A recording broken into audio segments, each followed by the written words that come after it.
Pourtant, les esclaves modernes se pensent toujours citoyens. Ils croient voter et décider librement qui doit conduire leurs affaires, comme s'ils avaient encore le choix. Ils n'en ont conservé que l'illusion. Croyez-vous encore qu'il existe une différence fondamentale quant au choix de société dans laquelle nous voulons vivre, entre le PS et l'UMP en France, entre les démocrates et les républicains aux États-Unis, entre les travaillistes et les conservateurs au Royaume-Uni?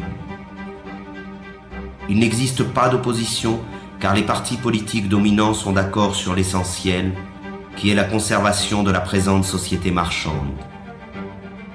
Il n'existe pas de parti politique susceptible d'accéder au pouvoir qui remettent en cause le dogme du marché.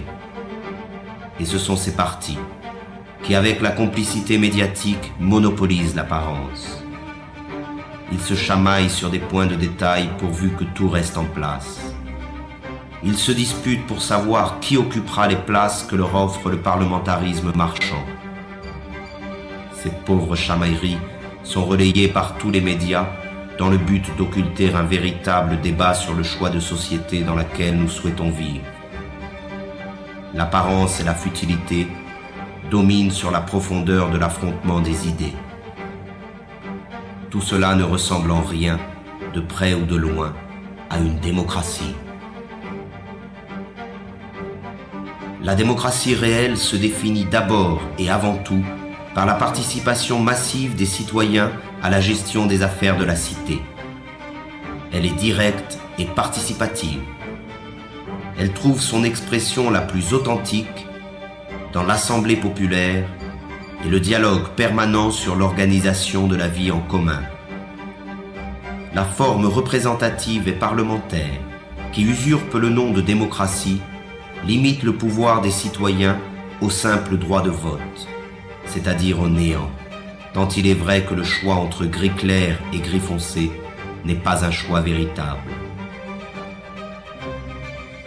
Les sièges parlementaires sont occupés dans leur immense majorité par la classe économiquement dominante, qu'elle soit de droite ou de la prétendue gauche social-démocrate. Le pouvoir n'est pas à conquérir, il est à détruire. Il est tyrannique par nature, qu'il soit exercé par un roi, un dictateur ou un président élu. La seule différence dans le cas de la démocratie parlementaire, c'est que les esclaves ont l'illusion de choisir eux-mêmes le maître qu'ils devront servir. Le vote a fait d'eux les complices de la tyrannie qui les opprime. Ils ne sont pas esclaves parce qu'il existe des maîtres, mais il existe des maîtres parce qu'ils ont choisi de demeurer esclaves.